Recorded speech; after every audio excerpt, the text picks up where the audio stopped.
8 বছরের একটা শিশু, আপনারা কি মনে করতেছেন? মাত্র 8 বছর, ক্লাস 2 তে পড়ে এই বাচ্চাকে ধর্ষণ করা হয়েছে। সে কি মানুষ নাকি পশু? জানোয়ারের চেয়েও খারাপ। একটা জানোয়ার ভালো আছে। একে শুধু ফাঁসি দেওয়া হবে না ভাই, একে তিলে তিলে মারতে হবে। হাজার হাজার মানুষের সামনে তাকে ধীরে ধীরে ধীরে ধীরে মারতে হবে। আমাদের বিচার এইটাই। একটা শিশু ভাই, 8 বছরের শিশু, ফুটফুটে সুন্দর, তার কত একটা ভবিষ্যৎ ছিল, তার একটা স্বপ্ন ছিল।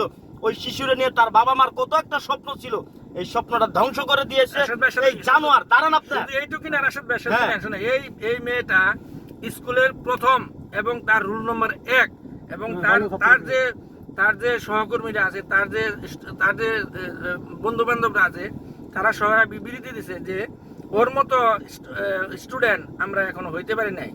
মেধাবী একটা ছাত্র, ওর ভবিষ্যতে কি ছিল ভাই? ওর ভবিষ্যৎ অনেক বড় স্বপ্ন ছিল। ওর বাবা মার সাক্ষাৎকার তো শুনেছি, ওর মা বাবার কত একটা মানে কষ্টের মধ্যে কথাগুলো বলছে ভাই, মানতে পারতেছি না ভাই। একটা 8 বছরের শিশু ধর্ষণকারী, ওকে এইভাবে শাস্তি দেওয়ার উচিত যেভাবে এই পৃথিবীর মধ্যে এখন পর্যন্ত এরকম শাস্তি হয় নাই।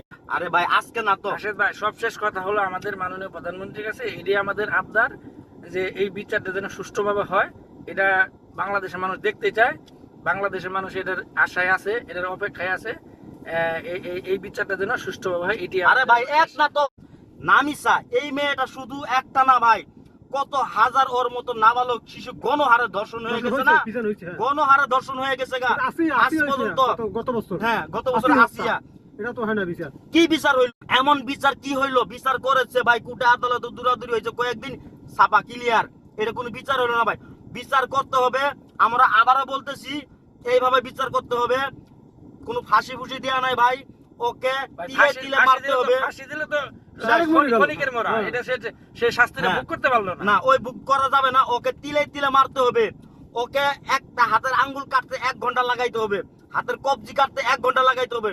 ওর পুরা দেহটা আশ্রয়ে বেলেট দিয়ে ছুরি দিয়ে পুষাইয়ে লবণ মরিচ দিয়ে ওর এত যন্ত্রণা দেওয়া হবে যেন এই দেশের মানুষ, ওর মতো যারা নিকৃষ্ট নোংরা লোক আছে, তারা যেন আর কখনো কল্পনা করতে না পারে যে এই ধরনের কাজ করার। আমরা এটাই অনুরোধ করতেছি যে তার শাস্তি আমরা এইভাবে দাবি করতেছি। আপনারা স্ক্রিনে দেখেন ভাই, মেয়েটির অবস্থা দেখেন, কত সুন্দর একটা মেয়ে, 8 বছরের বাচ্চা। তার একটা স্বপ্ন ছিল, তার বাবা মার স্বপ্ন ছিল, আর অথচ সব স্বপ্ন আজকে ধ্বংস হয়ে গেল ভাই। টাকা পয়সা দিয়ে কি হবে ভাই? টাকা দিয়ে কি হবে? তাকে টাকা দিলে কি হবে ভাই?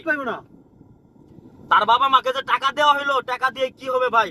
আজকে বাচ্চা সন্তান হত্যা হয়ে গেছে, ওই টাকা আমি খাবো, আমি খাইতে পারবো? আমার পেটে ঢুকবে এই টাকা? ঢুকবে ভাই? না না, এই টাকা ঢুকবে না ভাই। ঠিক আছে, মানলাম তারা হয়তো গরিব মানুষ, তাদেরকে টাকা দিয়েছেন, আলহামদুলিল্লাহ, খুশি হলাম। আরো টাকা দেন, তাদের পরিবারের দায়িত্ব নেন, আরো ভালো, আরো খুশি হইলাম। কিন্তু বিচার হতে হবে কঠোর বিচার, এবং জনসম্মুখে এই বিচারটা হতে হবে, জনসম্মুখে বিচার হতে হবে। ফাঁসির মাধ্যমে কোনো বিচার হবে না ভাই, কোনো ফাঁসির মাধ্যমে বিচার হবে না, কারণ ফাঁসির মাধ্যমে কোরআনের আইনে বিচার হবে, কোরআনের আইনে বিচার হবে এবং কোনো ফাঁসির মাধ্যমে বিচার হবে না। বর্তমান তারেক রহমান, বাংলাদেশ সরকার, তারেক রহমান সাহেব, উনি খুব ভালোভাবে দেশ পরিচালনা করতেছে বা করার চেষ্টা করতেছে।